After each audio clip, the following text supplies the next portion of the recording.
This is gonna be the intro of the video. Ew, no. It is. No.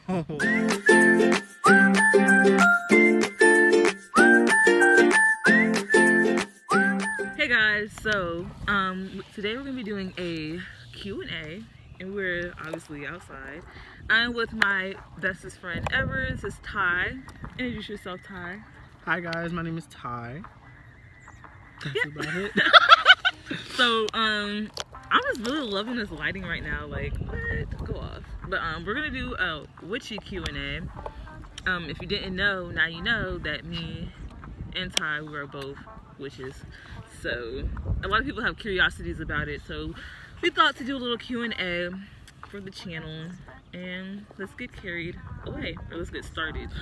This video is sponsored by Black Magic Coven. I will leave the link in the bio. This is actually from Black Magic Coven. Is this one? It's custom. This is the... Oh, they're actually both. Yeah, and they're both custom made. And this one is an amethyst. All handmade jewelry. I actually promoted you at work yesterday. Thank you. They were asking about them, and I was like, yeah. Yeah, it is my brand, so yeah. So check that out. I'll leave the link in the bio if you're interested in any of that. Anyways, we're gonna get started. Also sorry if it's a little windy. I don't know if you can hear the wind. I'm trying to talk as loud as I can without like screaming. Yeah. All the questions are here in my little random journal. Alright, so the first question is, what kind of witch are we? You can answer first. Personally, well, I've never been one for labels, so I'm not entirely sure. I personally work a lot with my crystals. I've done a lot of love-related things, seeing as one of my first crystals was a heart-shaped rose quartz. I'm all about meditation and my astral plane and things of that realm and my magic. Okay, I honestly did not hear anything you just said. There's like, okay, apparently there's like different kinds of witches. I think it all boils down to just us being a witch in general. We just, you know, we're just stronger in certain fields. So I don't really claim the whole, I'm a kitchen witch, I'm a green witch, I'm a vampire, whatever. I don't know. No shade to them though. Yeah, no shade, no tea.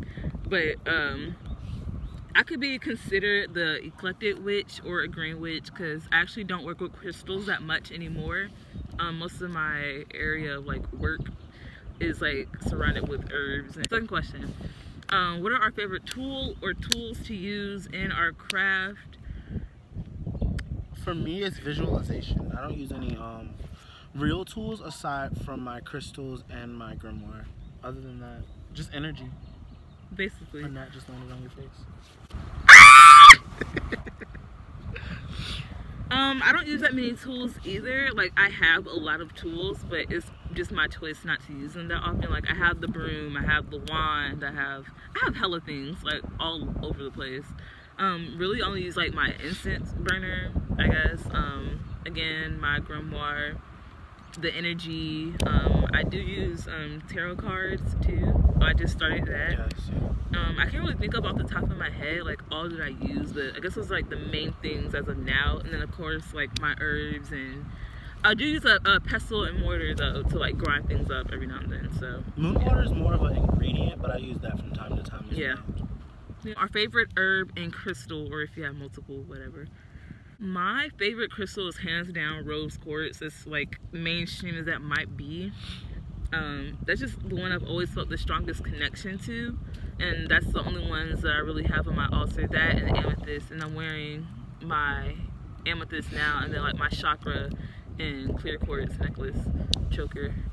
But really just amethyst and rose quartz. And then out of the herbs, I mean, I love a ton, but hands down lavender is my favorite. I have lavender all over the damn place. And baby's breath. That's my favorite flower, my favorite everything. I love baby's breath and lavender.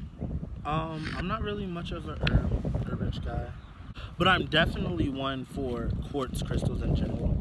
I own a bunch of rose quartz, I own a bunch of jaspers. I just love all of my crystals. But actually no, when I think about it, I can say agates. Agates are probably my most used crystal because a lot of them are assorted. I have an assorted bunch and I use them whenever I need creativity. But I use rose quartz more in my spell workings, I can say. Yeah, when I first started, agate and citrine were like my two most used because it was so easy to get. Oh, but definitely my amethyst too.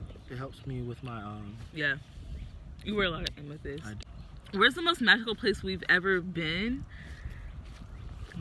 My room. I really don't know, because I mean, obviously my room is where all the magic happens. Literally and witchcraft wise. No, I'm kidding. Yeah, I can honestly say besides your house and your neighborhood, because your house has a lot of freaky stuff in it. Actually, okay, recently I went to Christopher Newport University, and there's this fountain area there, and I was in there and I literally was so drawn to the water. It was so beautiful. It was so beautiful, to the point where, yeah, it was like a sanctuary almost. It was really lovely. What made us start witchcraft, and how has it changed us? I'm gonna try to make this as short as possible, because I could talk about that forever. Yeah, it's a journey.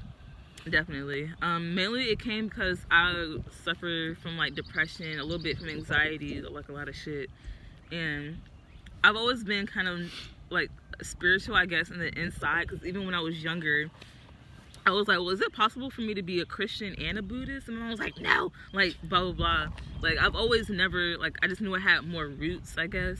I don't remember exactly what made me want to like try witchcraft. I still remember my very first spell, and I still like use it to this day. It was like it was a psychic enhancement and protection like bag, and you sleep with it under your pillow. You can take it with you. I still use it to this day, and it worked so well. I was like, oh, this stuff is real. I do sell them on my website if you guys are interested. Again, link will be in bio. That's what made me like really want to do it, after I realized that this stuff is real. Like I could actually feel energies from within earth, from crystals. Like I felt drawn to it, and I feel like because the universe already has our life basically planned for us, like it was gonna happen anyway.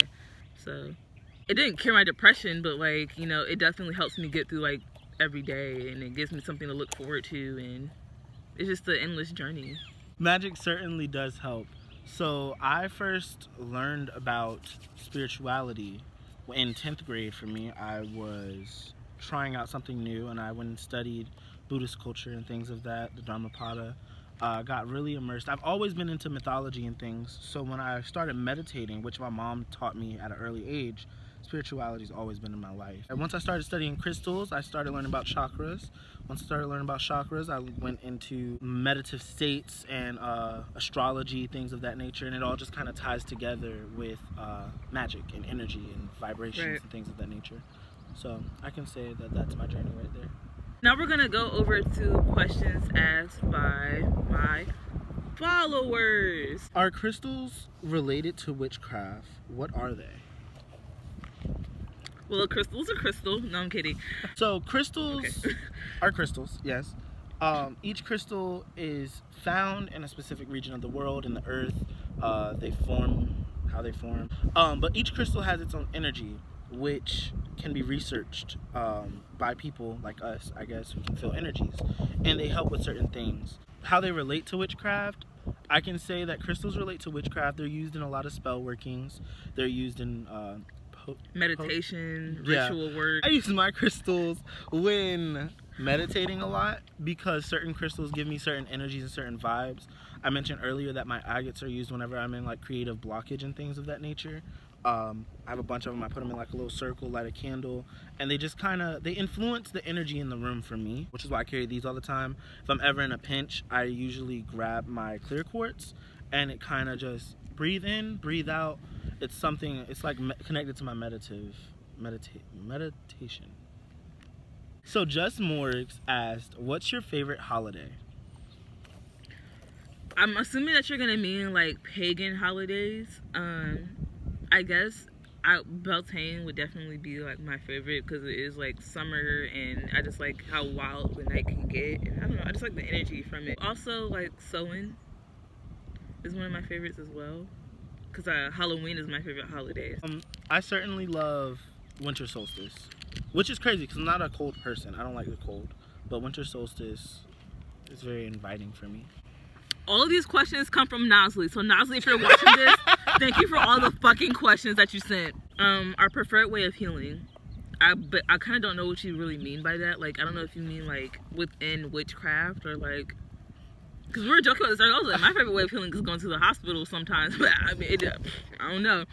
I guess, you know, when I'm feeling some type of way, I like to light a candle or an incense. I like to won't say meditate, but I just like to relax and just like kind of do my own thing. I heal, I can say on an emotional scale, I heal whenever I meditate. Sometimes I can't meditate, so I will like play music or nature sounds, just typically water. When I meditate, I play some water sounds, and that kind of cleanses, it washes away any negative feelings I was feeling. Or of course my crystals, like I said earlier, I'll just grasp my crystal and breathing it out. So that's a way of healing. Next question. Well, I have a book of shadows, but I don't use it that often. Book of shadows is more like your personal book. This is where you like write your sacred stuff. Right. And then a grimoire is more for like your notes and like about your journey and But they're whatnot. both personal, right? You can make them. I mean, you can make them both personal. I get. Again, not all witches are the same. So maybe you don't even have a grimoire and or book of shadows, or maybe you're very open about both your books and maybe you're secretive of both. It's really up to the person who has it. I actually have mine right next to me. So yeah, I do have a book of shadows. I just don't use it as often as I use my grimoire. That's because I don't want to. There's really no reason. Cute little journal here, and this is where I have all me notes about everything. I have a grimoire. One day I was in Barnes & Noble and it like called to me. I only had $20 and it was $17.99 and I purchased it. But I bought it and I love it. Advice for people starting witchcraft. You take it away. I think I'm gonna give advice as to something that I wish I knew when I started. You gotta remember that not all witches are the same and not all witches are Wiccans. So I think that's like one of the most important things to remember. A lot of people, research. A lot of people will go on like Tumblr, Instagram, Pinterest, and they're like, okay, well, what do I need for a witch to be a witch? So like, now you're buying all these. You're buying like a cauldron. You're buying a whole broomstick. You're buying I think 8,000 candles, a big ass book that you're not gonna write in, like all this stuff. Like you don't need that to practice witchcraft or Wicca. It's really just the magic and the energy is all within you and then the universe itself. So I could do something right now with this piece of stick and this other piece of stick and I will make something happen if I really wanted to. So don't think that you need to follow the steps that everybody else is going in, and make sure you do lots of research for yourself before you even try to do anything. Go at your own pace and don't try to be like everybody else that you see on social media. I'll say that it definitely, you have to understand the base work for it. I think you need the mental state for it as well. As a witch, intention is probably one of the biggest things to have. And if you're not in the right mental space for that, your intention may be hazy. It took a long time for me to learn how to focus myself and channel my thoughts into things. And with that being said, a lot of my early like spell work and things of that nature were really hazy. If the intention wasn't clear, the effects might not work. And it takes time, so it's different for everyone. Just the other day we went to a drum circle. It was amazing. And you know, we saw a lot of cool people. We got to do a lot of cool things, like brand new experiences, and you learn like witchcraft is just an endless journey and you never stop learning, like ever. Because another thing is that most people find out about magic through media, like TV shows and things. What you see there isn't necessarily what it really is. Right. For instance, don't try spells that are used in pop culture. Like if you're watching a show and they use a spell, zippity-doo, the bibbity-boo. Don't try things like that. It's better, I found from experience, that using someone else's spell work can not always work out right, because it's about made intention. it with their intent. Like, okay, sorry, my phone cut off because it was on 10%, but now it is charging. But hopefully we answered the question, because now we're going on to the next one and the final one. What do we love most about witchcraft? I'll let you go first. It makes me feel good. Like, I have moments where I genuinely can say I feel powerful. For instance, at the drum circle the other night, it's just the understanding of things that we don't understand, and to listen to the vibrations go through the room, for instance, and have them course straight through your body and understand what you're feeling, makes it amazing compared to anything. It's much better than anything I had ever felt. So I can genuinely say I like the feeling that magic gives me. Yeah. I love witchcraft because it gave me, I'm not going to say it is my purpose here, but it gave me a purpose. It gave me more of a purpose to live and to go on and to like have a reason to actually want to experience life, because like I said, it's an endless journey. It's not a journey that I plan on stopping. So I look forward to learning something new every day and to furthering my skills and my magic and like just manifesting it into something great. I learned how to channel my negative energy into something positive, and that's something that was really big because I didn't know how to do that at first, but now with the help of witchcraft I've learned how to do that, and I've become such a more happier person. I just freaking love it, and I don't ever want to stop, especially when I have this guy on my side. But thank you guys for watching this video. I hope you enjoyed it. I hope you learned something. I hope I answered questions. I'm sorry if we like kind of went on a tangent or didn't answer anything, because I do that all the time. Or if we butcher any of those pagan holiday names, because like again, we don't sell it. We acknowledge it and we might do a little something, but I just haven't got there yet. Yeah, it's not like a big part of like my journey yet. So, but yes, thank you guys for watching, and there will be a vlog coming up soon from the drum circle that we mentioned earlier. So look forward to that. I'm not sure which one's gonna come out first, but it'll be out. So yes, thank you guys. Please subscribe. I'm begging you. Please, I need it. I need it. Great meeting you all. I'm no longer a fan anymore. Now I'm part of this channel, you know. Alright, thank you guys so much for watching, and I will catch you next time. Love Take it away, Squidward! Oh, here's the fit for today.